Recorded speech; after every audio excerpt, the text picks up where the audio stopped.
ओम।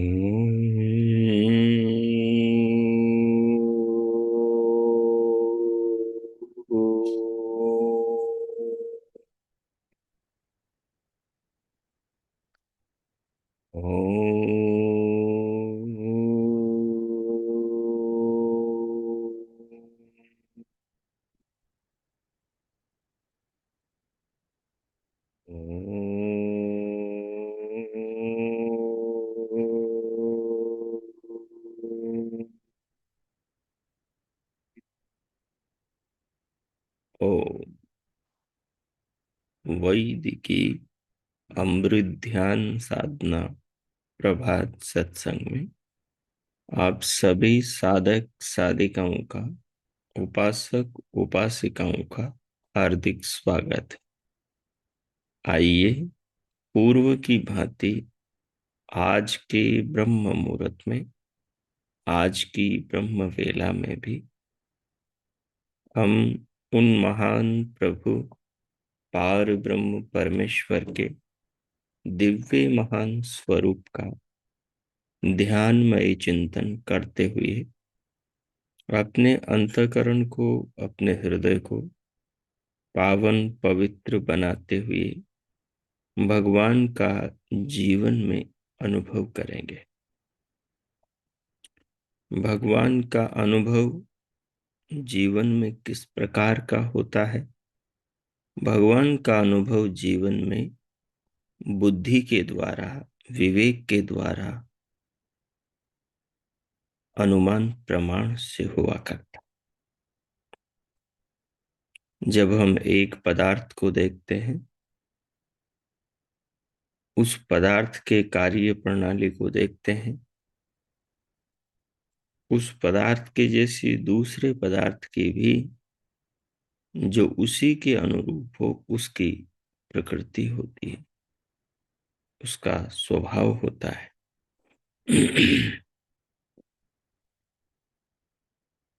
संसार में तीन पदार्थ, एक पदार्थ आत्मा है जो संख्या में अनंत है। दूसरा पदार्थ परमात्मा है जो संख्या में एक है। तीसरा पदार्थ प्रकृति है जो संख्या में एक है परंतु परमाणु रूप में अनंत है। आत्मा और परमात्मा, अनंत आत्माएं और एक परमात्मा, ये स्वभाव से नित्य हैं। ये स्वभाव से शाश्वत है, सनातन है। ये अनिर्मित है। ये अपने आप सदा से एक जैसे हैं। इनमें परिवर्तन, बदलाव नहीं होता। जो आत्मा है और जो परमात्मा है, इनमें परिवर्तन नहीं होता। जैसे मिट्टी के ढेले में बदलाव होता है, मकान में, ईंट में, पत्थर में, लोहे में, तांबे, पीतल, सोने, चांदी में बदलाव होता है। संसार की हर वस्तु बदलती है, परिवर्तन होता है उसमें। ऐसा बदलाव आत्मा में और परमात्मा में नहीं होता। इसलिए आत्मा को और परमात्मा को नित्य कहा, कूटस्थ नित्य कहा, अपरिवर्तित, अपरिवर्तनशील, असंक्रमा, न किसी में घुलने मिलने वाला, सदैव जड़ प्रकृति से और अपने समान दूसरे चेतनों से अलग रहने वाला कहा गया। और इस तत्व को मनुष्य चेतना स्वयं स्वयं को, अपने आप को, हर चेतना जो मानव शरीर में है वो अनुभव कर सकती है।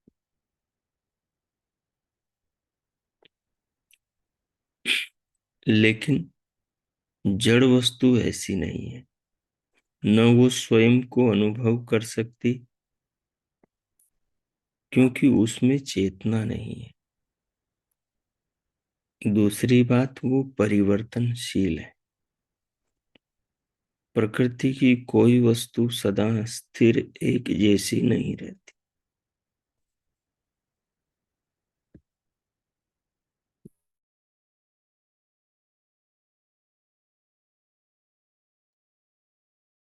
वो बदलती रहती है।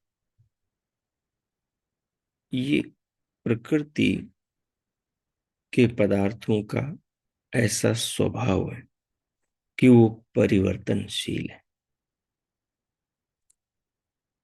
हम अपने घर में, जीवन में,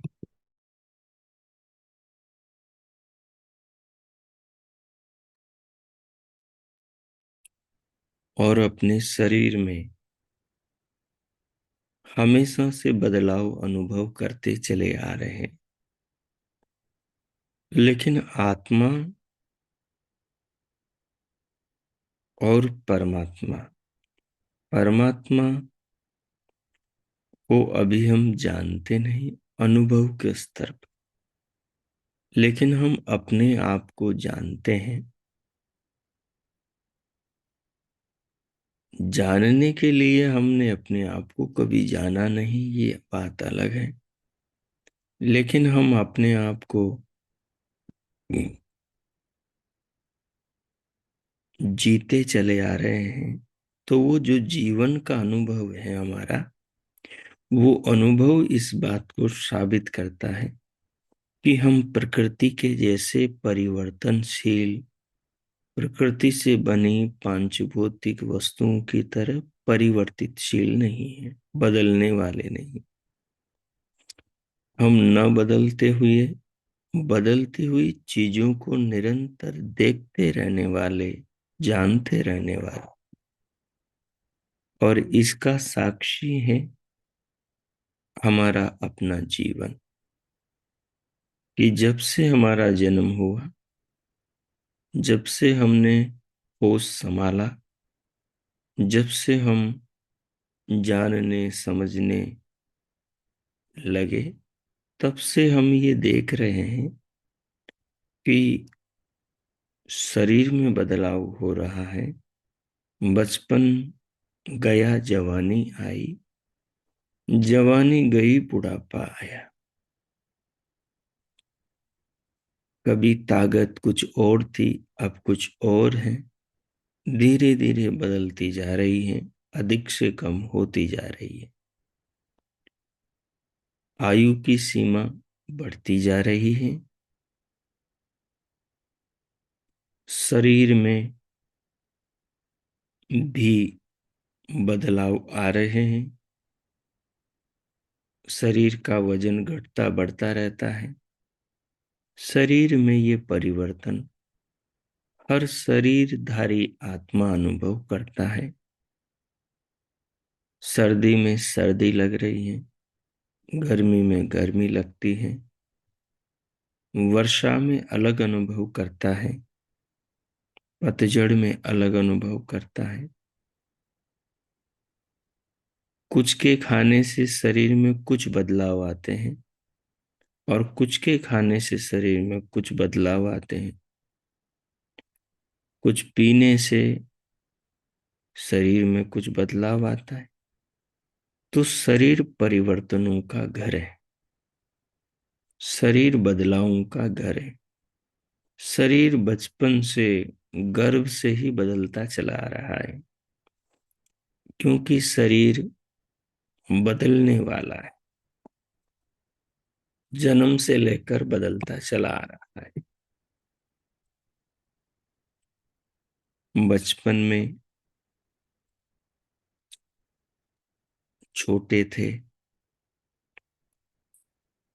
उस समय के यदि कोई फोटो देखें,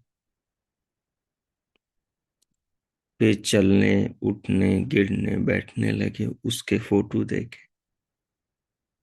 फिर जवानी के, स्कूल में पढ़ते समय के, और फिर शादी विवाह के बाद के, और फिर बुढ़ापे के चित्र देखे, तो जो जीवन जीकर आत्मा यहाँ तक शरीर के साथ पहुंचा है, वो अपने अतीत के उन फोटो को देखकर ये जानता है कि उसने शरीर के हर बदलाव को देखा, अनुभव किया, जिया, वो उस चीज का साक्षी रहा। ये पढ़ा लिखा और अनपढ़ मनुष्य सब इस सत्य से रूबरू हैं। ये बात जानने के लिए किसी को शास्त्र के पढ़ने की जरूरत भी नहीं होती। वो बिना पढ़े ही इस बात को समझ जाता है कि शरीर परिवर्तनशील है, और शरीर में रहने वाला, शरीर को जीने वाला वो मनुष्य अपरिवर्तनशील है। वो चेतना, वो अनुभव करने वाला पदार्थ, वो तत्व अपरिवर्तनशील है।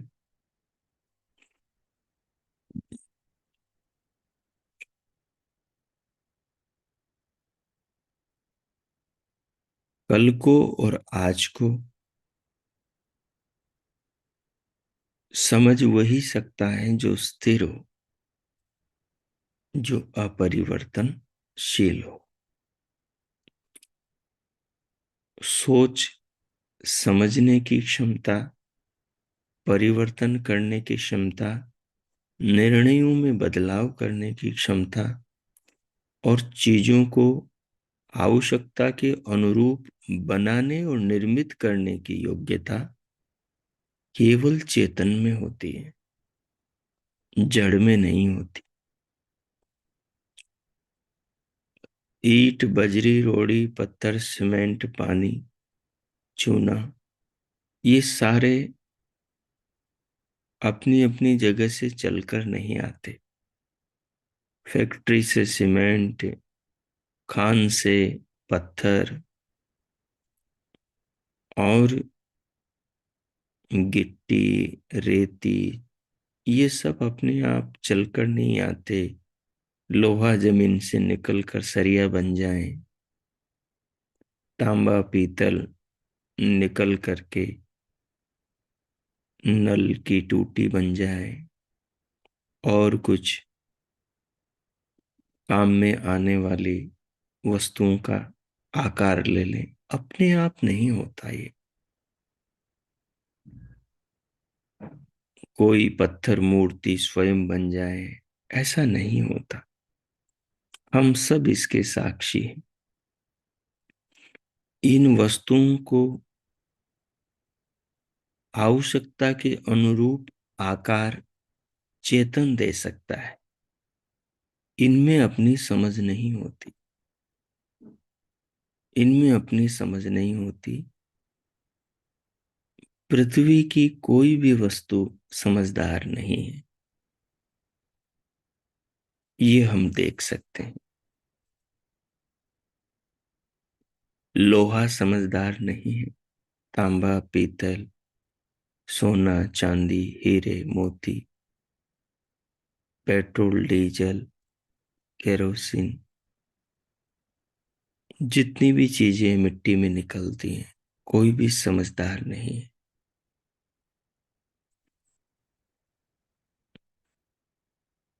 वो नहीं जानती उसके होने से किसी का लाभ या नुकसान होगा। लेकिन मनुष्य इन्हीं चीजों को अपने लाभ, अपने हित को, भले को ध्यान में रखकर इनसे नए निर्माण कार्य करता है। इस बात को सब जानते हैं और इस बात को समझते हैं।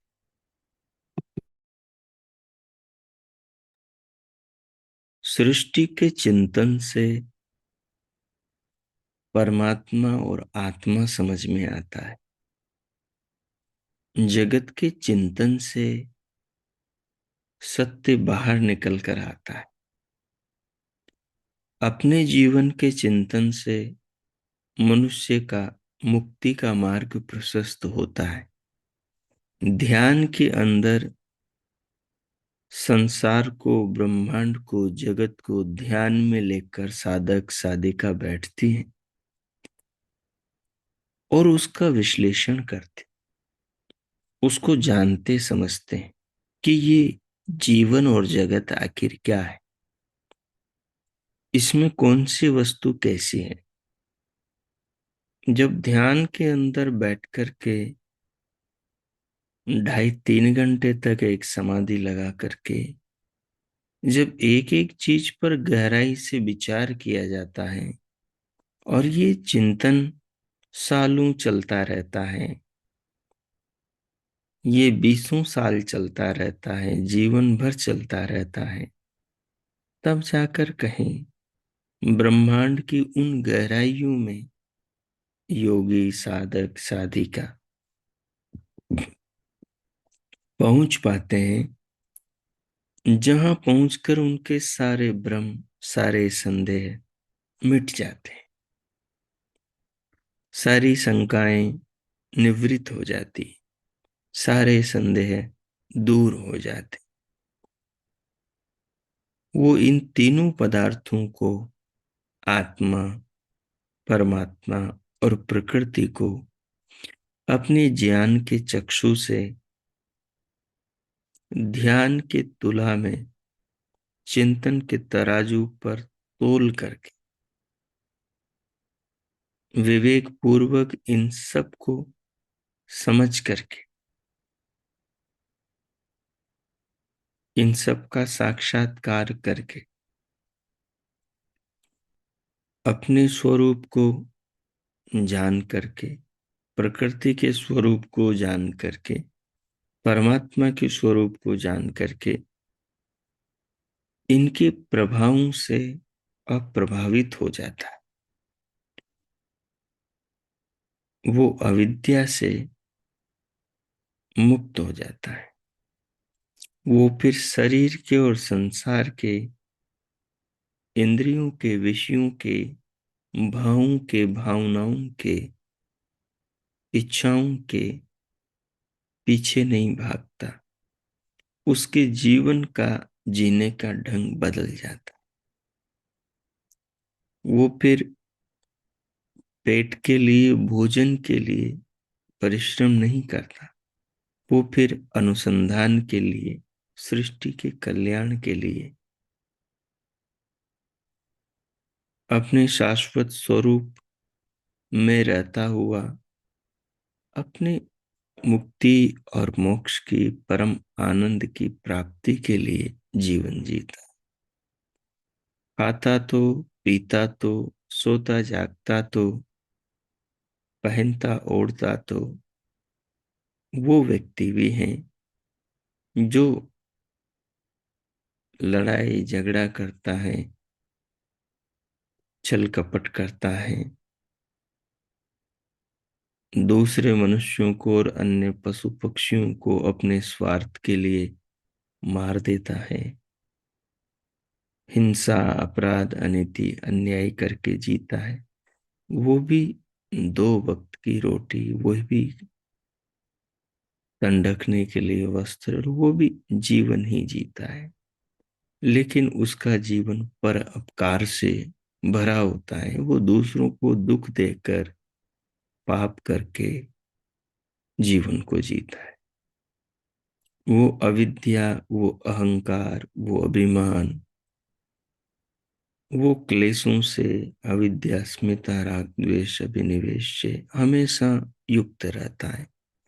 ऐसा मनुष्य नीच योनियों को प्राप्त होता है। अपनी प्रवृत्ति के हिसाब से वो क्रूर और हिंसक प्राणियों की योनियों में जन्म लेता।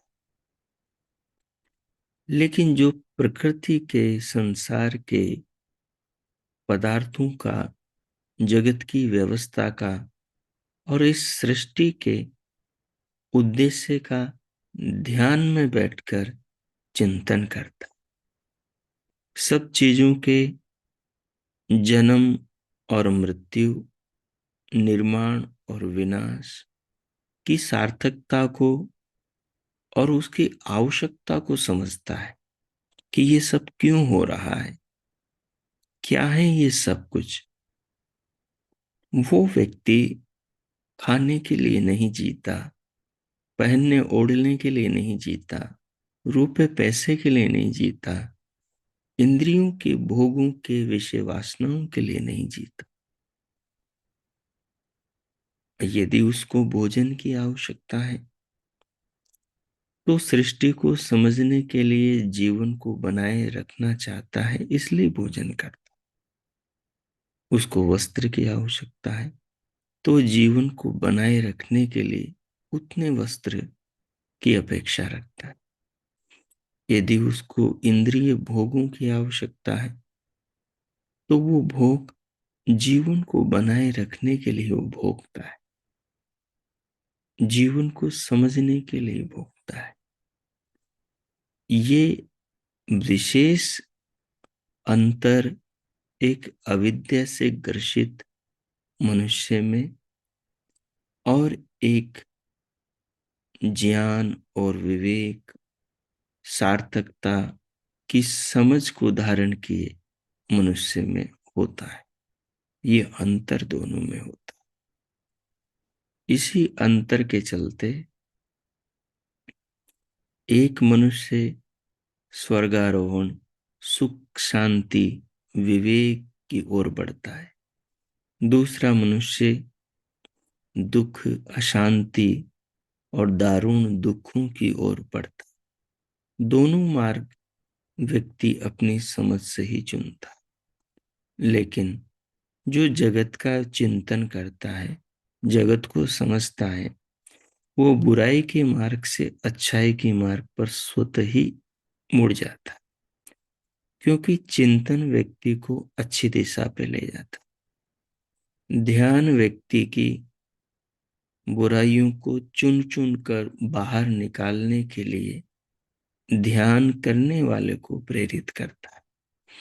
जो जितना ध्यान करेगा, चिंतन मनन करेगा, ईश्वर का भजन करेगा, वो मनुष्य दूसरों का शोषण नहीं करेगा, वो छल कपट, अनीति, अन्याय नहीं करेगा। वो अपने स्वार्थ के लिए दूसरों के जीवन को बर्बाद नहीं करेगा। वो मनुष्य सब में अपने आप को और अपने में सबको देखता है, क्योंकि ज्ञान की यह अनिवार्यता है कि वो व्यक्ति जितना स्वयं को पवित्र करता है, अपने आप को जितना अच्छा बनाता है, ज्ञान उसे उतना ही अच्छा बनाता है। जो यम नियमों का पालन करेगा, यम नियम उसको उतना ऊंचा उठा देंगे। जो भगवान की भक्ति करेगा, भगवान उसको उतना अपने करीब ले आएंगे। जो मानवता का, जो प्राणियों से जितना प्रेम करेगा, प्राणी उसके उतने ही करीब चले आएंगे। जो जितनी स्नेह से और प्रेम की भरी दृष्टि से संसार को देखेगा, संसार उसे उन्हीं नजरों से, उन्हीं भावनाओं से देखने लगेगा।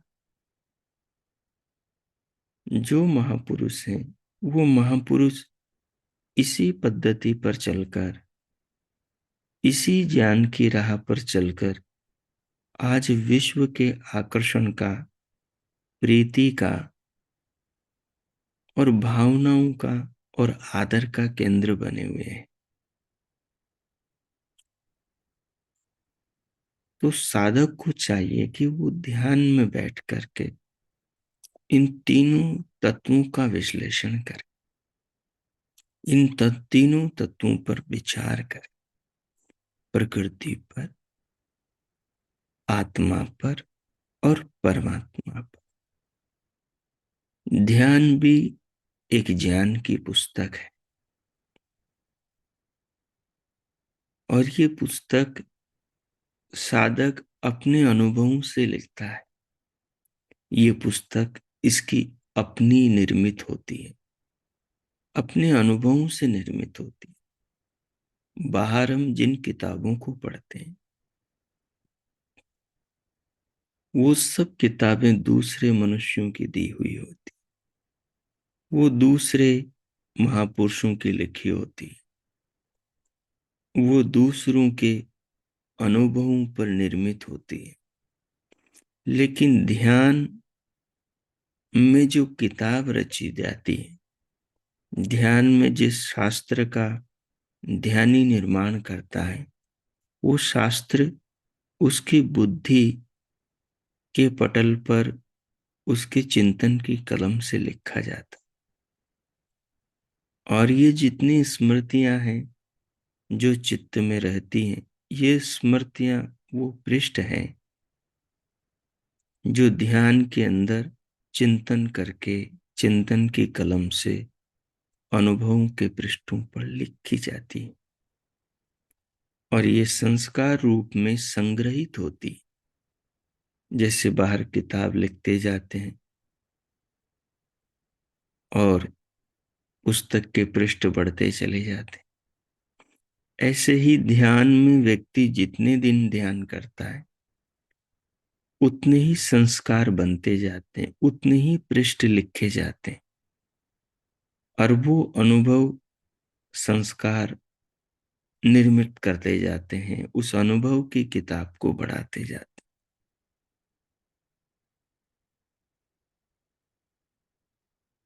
ये ज्ञान, ये अनुभव अपना होता है, और ये अनुभव, ये चिंतन बुद्धि में ऐसा विचारों का उजाला करते हैं कि फिर व्यक्ति को बाहर का अंधकार प्रभावित नहीं कर पाता, वो अपने उजाले में चलता है। जब तक ये अंदर का उजाला न मिले, ये अंदर का ध्यान का ज्ञान का दीपक न मिले, तब तक वो बाहर संसार में दूसरों के उजालों में, दूसरों के दियों में, दूसरों के मार्गदर्शन में चलता।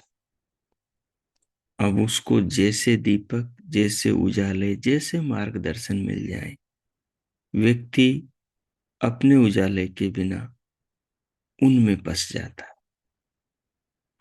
तभी जाकर संसार में नाना मान्यताएं, नाना धर्म, नाना मत पंथ, नाना एक ही जाति के मनुष्य के अंदर नाना भाव होते हैं।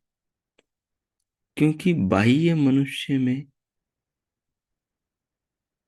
सांसारिक इच्छाओं को लेकर जो संगठन होता है, जो ग्रुप होता है, उनमें बहुत राग द्वेष होते। लेकिन जो ध्यान में बैठ करके संसार को समझता है, वो मनुष्य सच्चे अर्थों में मानवता की ओर बढ़ता है।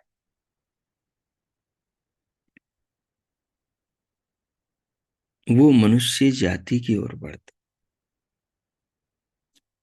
वो सच्चाई की ओर, यथार्थता की ओर, धर्म के सच्चे स्वरूप की ओर बढ़ता है।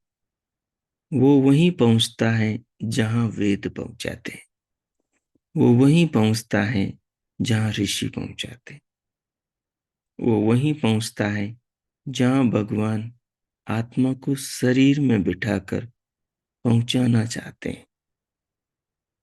इसलिए ध्यान में बैठकर तीन तत्वों का चिंतन करना अत्यंत अनिवार्य है।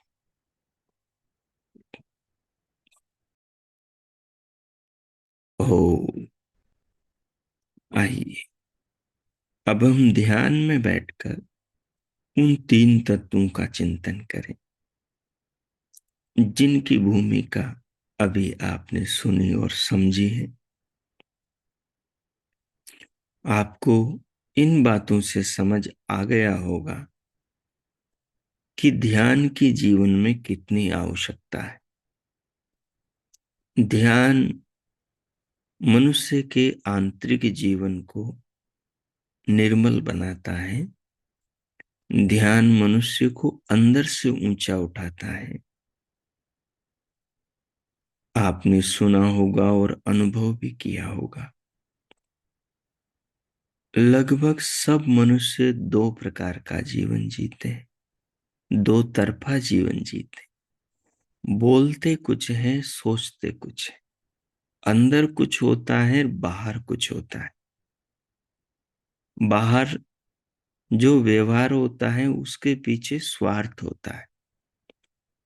लेकिन जो ध्यानी मनुष्य है, जो ध्यान के ज्ञान से जीवन में व्यवहार करता है और जो जीवन की सार्थकता को समझता है, जो सच्चाई के महत्व को समझ लेता है और जो बनाने वाले के नियमों को, कानून को, उसके आदेश को और उसकी करुणा को समझता है, भगवान की करुणा को, भगवान की व्यवस्था को समझता है, नियमों को, न्याय को समझता है, वो मनुष्य दो तरफा जीवन नहीं जीता। उसका अंदर का और बाहर का जीवन एक होता। उस मनुष्य को बहुत शांति होती है, वो अंदर से बहुत आनंद में रहता है, क्योंकि उसका जो आंतरिक जीवन है वो पवित्र है, सुलझा हुआ है। उसमें राग द्वेष छल कपट नहीं है। अंदर मतलब का चिंतन नहीं चल रहा है, इसलिए वो तनाव में, इसलिए वो परेशानी में नहीं है, इसलिए वो शांति में है, आनंद में है, प्रेम में, करुणा में है। वो मानवीय भावों के उच्च मूल्यों को जीवन में अनुभव करता है और बाहर अपने अंदर जैसा प्रेमपूर्ण व्यवहार करता है, तो सबको उससे मिलकर बात करके शांति मिलती है, क्योंकि वो डुप्लीकेट जीवन नहीं जी रहा। बाकी ध्यान नहीं करने वाले, ज्ञान पूर्वक जीवन को न जीने वाले, चतुरता, कुटिलता, स्वार्थ, फरेब आदि से युक्त होकर जीवन जीने वाले बाहर तो कुशल दिखाई देते हैं, बाहर तो सभ्य समझदार दिखाई देते हैं, लेकिन भीतर से बुराइयों से भरे होते हैं। वो व्यक्ति अंदर से दुखी होते हैं, बाहर से सुखी लगते हैं।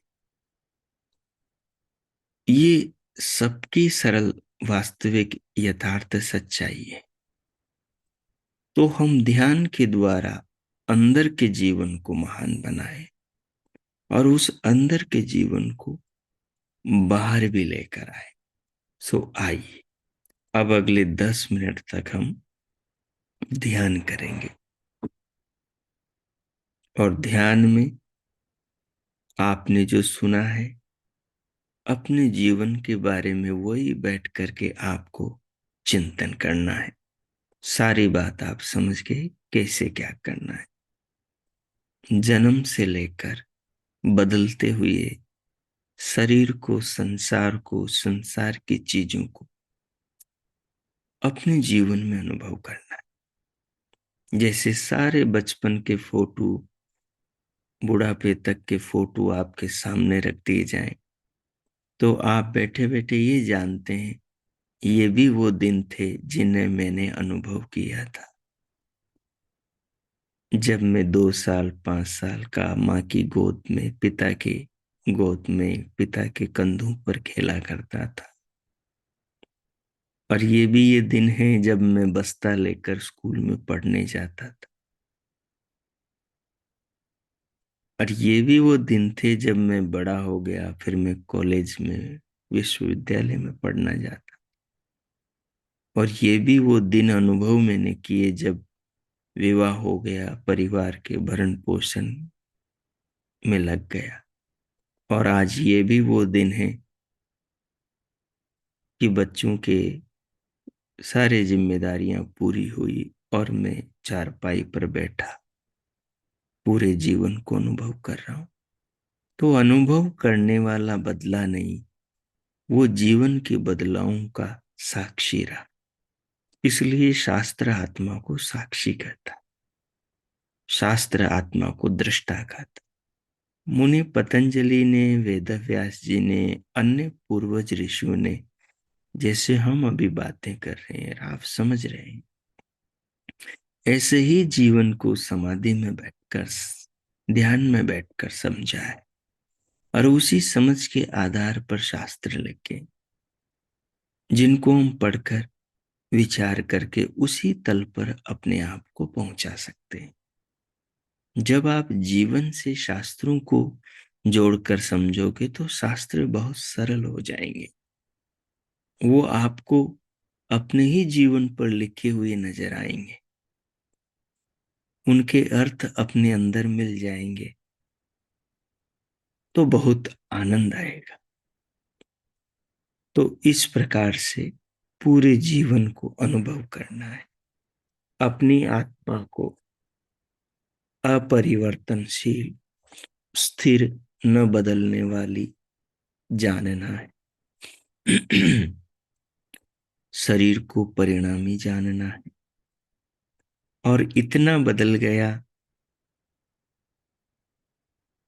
इतना बदल गया तो एक दिन और ज्यादा बदलेगा, पूरा बदल जाएगा। कैसा? जैसे माँ के गर्भ में एक दिन आए थे पिता के शरीर से, तब चेतना थे, आत्मा थी। कोई ऋषि संस्कारों का साक्षात्कार करके गर्भ के उस पहले दिन को भी जान लेता है, जहां से शरीर का निर्माण शुरू होता है।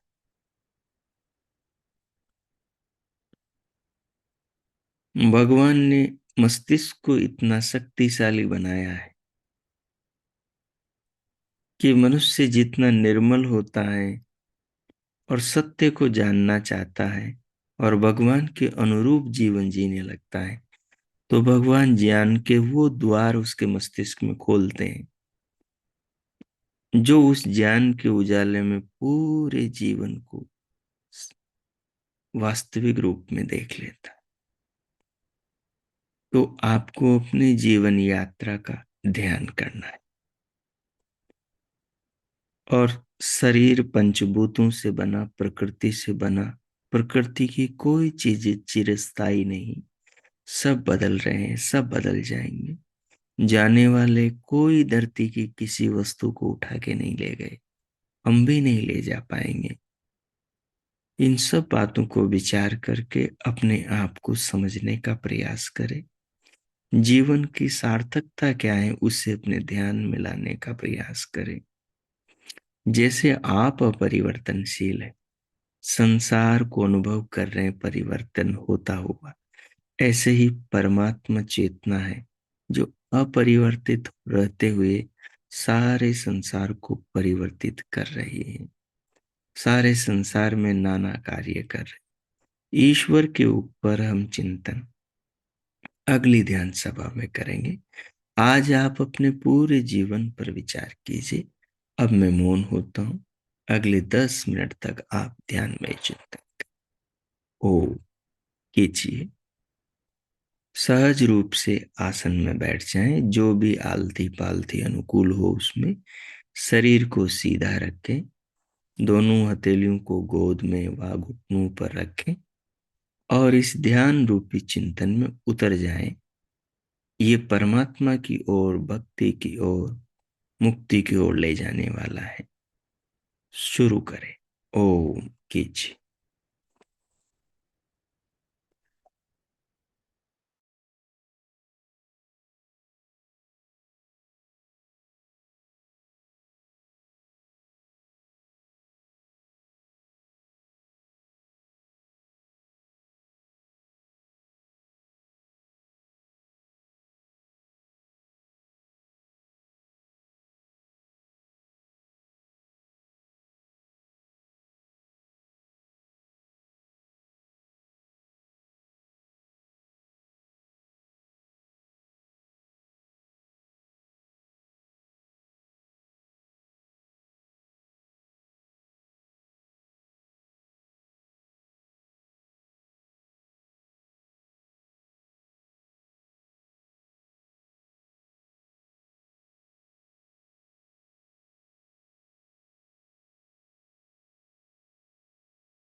ओ।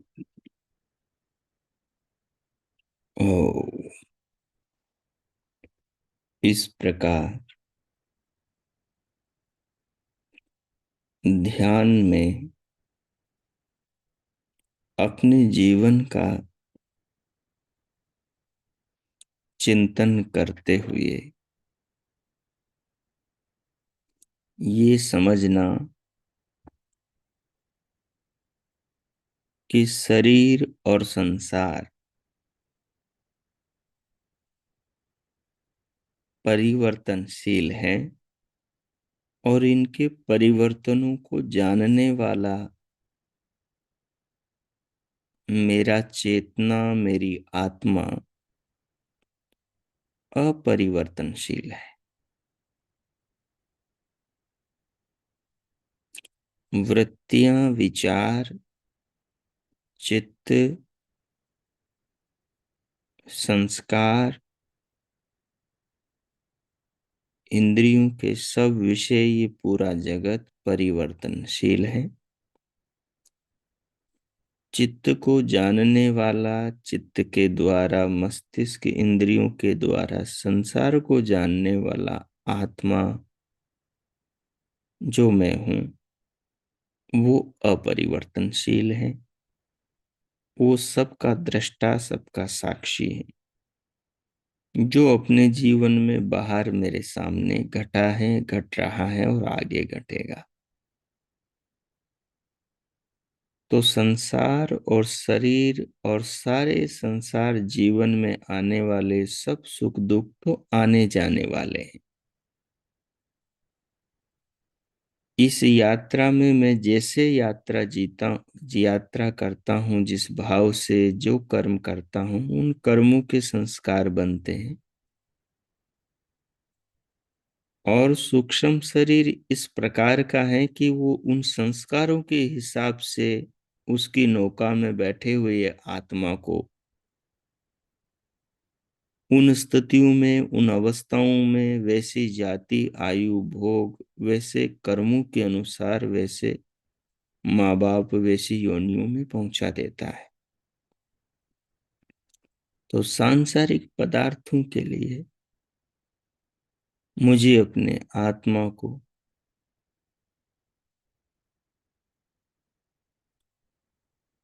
बुराई में और जिनसे भावी दुख के परिणाम भोगने पड़े, उन स्थितियों में नहीं ले जाना चाहिए।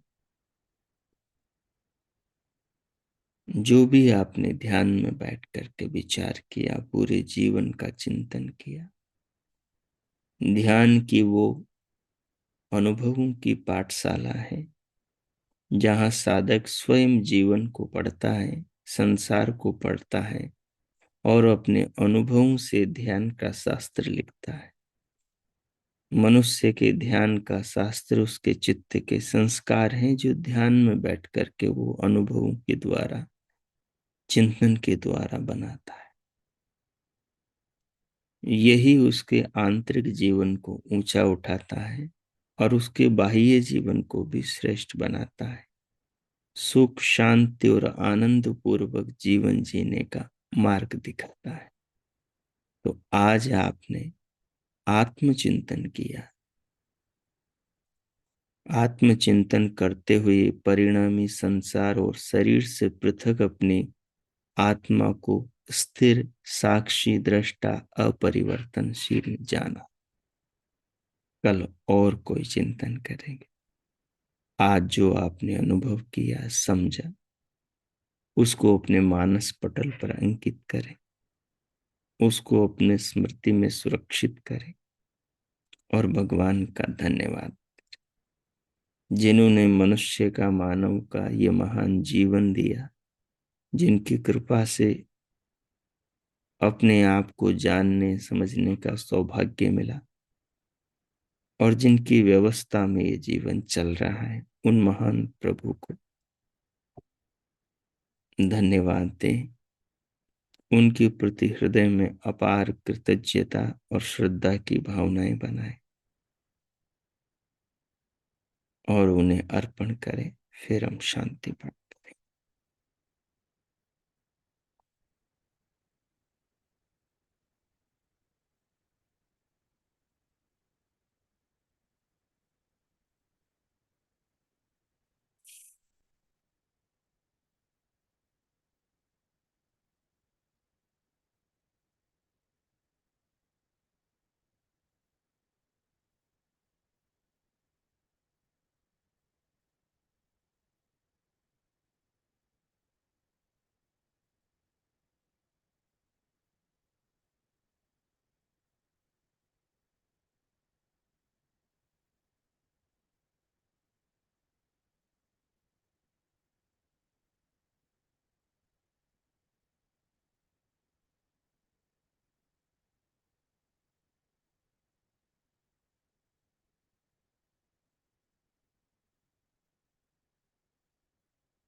ओ शांति पाठ। ओम।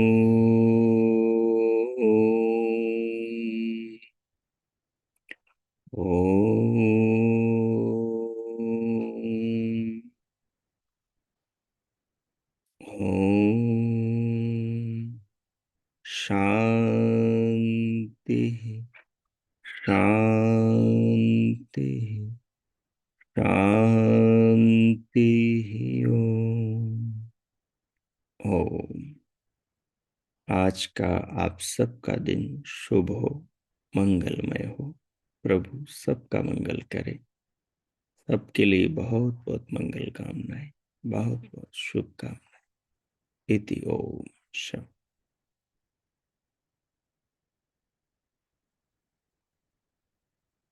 अब अपने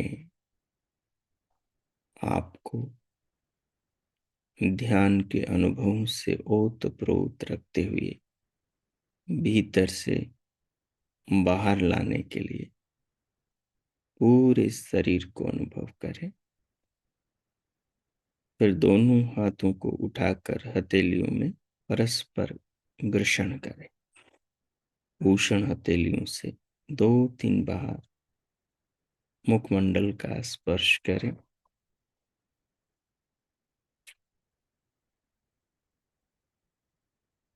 वो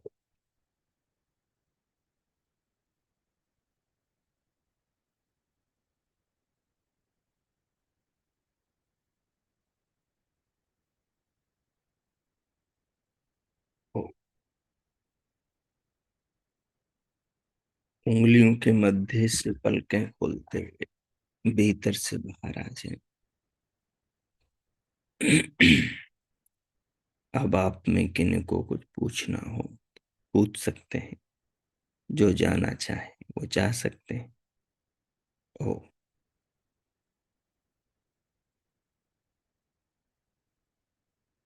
नमस्ते आचार्य जी। ओ, नमस्ते मैम। अभी आपने बीच में 3 चीजें बोली कि आत्मा अतीत को भी जानता है, आत्मा वर्तमान को भी जान रहा है क्या घट रहा है, और आत्मा भविष्य भविष्य को भी जानता है कि क्या घटेगा। जान। वो हाँ, कैसे कर्मों के अनुसार से जानेगा? हाँ, जो भी जीवन में घटित हो रहा है, जैसे अतीत में जान जान रहा था हाँ वह जी। जान रहा है, ऐसे ही भविष्य में भी जानेगा। स्थिर रहते हुए, अपरिवर्तित रहते हुए, साक्षी दृष्टा रहते हुए। क्योंकि संसार बदल रहा है, संसार बह रहा है। आत्मा तो स्थिर है अपनी जगह। वो बदलता नहीं, वो तो बदलते हुए चित्त को जानता है। अज्ञान के कारण बदलते हुए चित्त के अनुसार स्वयं को भी बदलता हुआ समझता है। लेकिन जब ध्यान के द्वारा, ज्ञान के द्वारा, चिंतन मनन के द्वारा जान जाता है कि ये तो बदलाव चित्त के अंदर हो रहे हैं। जैसे हम्म। जैसे हम किसी गाड़ी में, ट्रेन में, बस में बैठे हो, फोर व्हीलर में बैठे हो, या फिर अपनी बाइक पर हो, जो साइड ग्लास होता है, साइड ग्लास के अंदर हमें क्या क्या दिखाई देता है। जैसे को रोड पर जो भी गाड़ियां हैं, जो भी आसपास के पेड़ पौधे हैं, घर मकान हैं, कहीं जंगल में है तो पहाड़ पर्वत नदियां हैं, वो सब दिखाई देते रहते हैं और हम देखते रहते हैं, जानते रहते हैं। तो चित्त में भी निरंतर इस प्रकार से जो बाहर आंखों के सामने, इंद्रियों के सामने संसार चलता रहता है, घटनाएं घटती रहती, वो सब अंदर चित्त में चलता रहता है। आत्मा उनको जानता है। जैसे सीसीटीवी कैमरे से बाहर की चीजों को, किसी फैक्ट्री में, कारखाने में जो कई जगह वर्कर काम कर रहे हैं, उनको हेड ऑफिस में बैठा हुआ आदमी सबको देखता रहता है। आत्म चेतना वैसे ही चित्त को जानता रहता है, चित्त जनाता रहता है मस्तिष्क के अंदर। और ये व्यापार बाहर चलता रहता है। ये समझ जब आ जाती है इसको जो फील, इसको गहराई से अनुभव कर लेता, समझ लेता है, तो फिर उसके बाद में वो अपने अपरिवर्तित स्वरूप को जानकर इन परिवर्तनों से कम प्रभावित रहते रहते धीरे धीरे अप्रभावित रहने लग जाता है। फिर बाहर की घटनाओं से दुखी नहीं होता, सहज रहता है, स्थिर रहने लग जाता है, ज्यों ज्यों अपने स्वरूप को समझने लगे।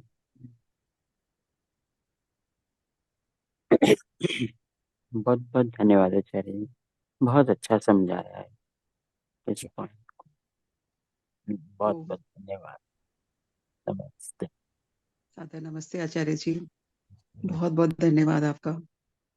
आज पूरा आपने बचपन से लेकर जो अब तक का हमारे आयु है उसमें जितना भी है, अपने जिस ढंग से आपने बताया वैसा किया, तो विश्वास नहीं हो रहा था कि वो चित्त पे संस्कार पड़े हुए थे जो बचपन के जैसे जैसे ये जीवन बीता वो सब कैसे याद था, मतलब मैं सोच भी नहीं सकती थी। तो आज समझ में आई कि जो चित्त पे जो संस्कार होता है किस प्रकार वो उजागर हो गया मेरे को। बहुत बहुत धन्यवाद आचार्य जी, बहुत अच्छे से समझ में आया। बहुत बहुत धन्यवाद आपका। स्वागत माता जी। हाँ,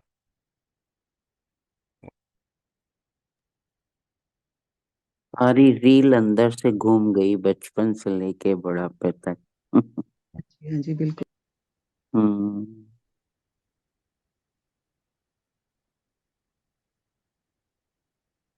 और किन्हीं का कोई प्रश्न है?